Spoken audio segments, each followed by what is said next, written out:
Hey everyone, Mr. MC here. This is a guide for Interlagos with the F1500T-A, and let's get this started by mentioning that for some of these turns you actually want to take it at a higher gear because you want to purposely get the turbo lag to keep the car stable, and it'll save you a bit of time from having to shift where it'll cost you quite a bit of time.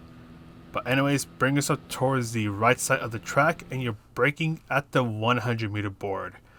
Brake as much as you can in straight line, and you're going to go down to third gear. So you're going to get the turbo lag, but it'll help the car stay pretty stable through the S's. Take advantage of this right curb, but stay away from the left curb. Do a little bit of throttle control to help the car rotate a bit more through this turn. Rev the car out, staying on fourth gear.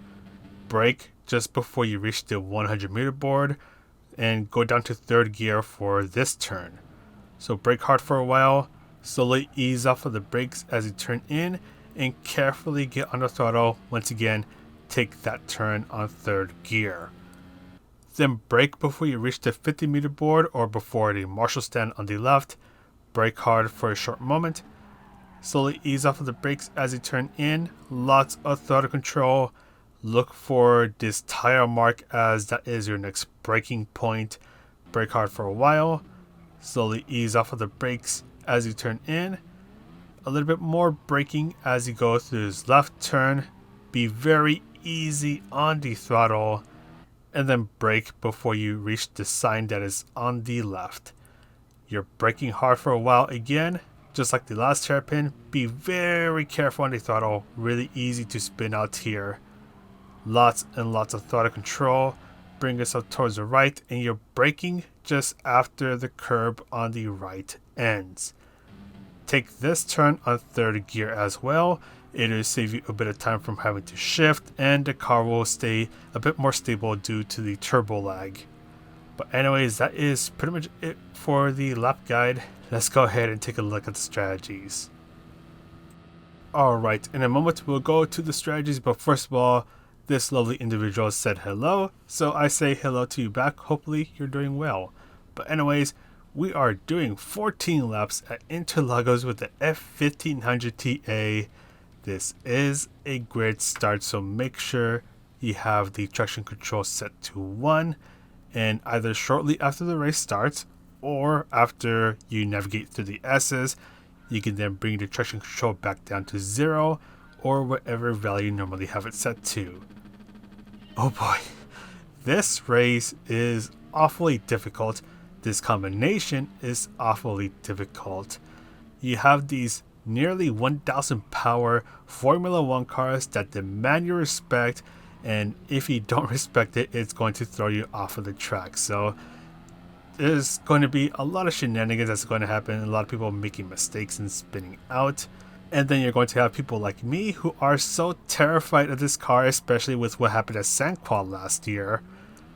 Anyways, people are going to be so terrified that they're going to be slowing down to a crawl, just trying to survive in this thing.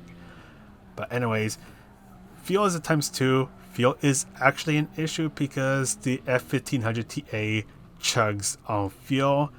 Tire wear is at ×8, and tire wear is obviously a major issue, especially for the rear tires. We have the racing medium and hard tires required for this race, so make sure you use both tire compounds so you don't get a 1-minute penalty after the race ends.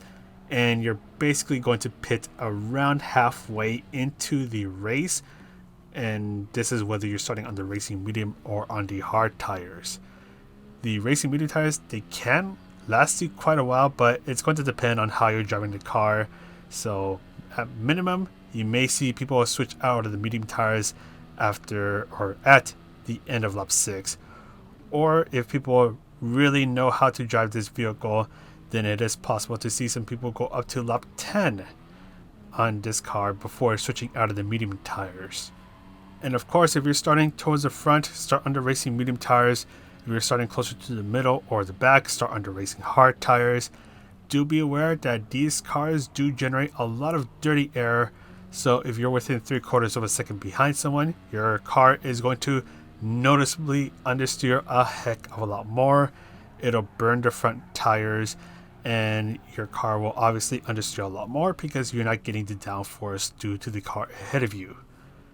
And even though the front tires may burn under the dirty air, you still want the brake balance towards the front of the car because the rear tires just burn out so fast, especially coming out of these slower turns.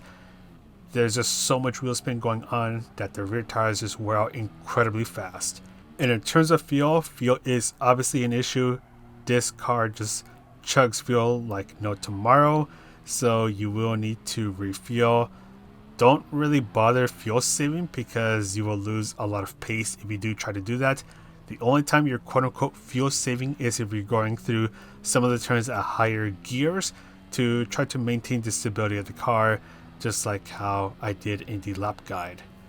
But anyways, let's go ahead and enter the pit stop. Going blazing fast into the pit stop.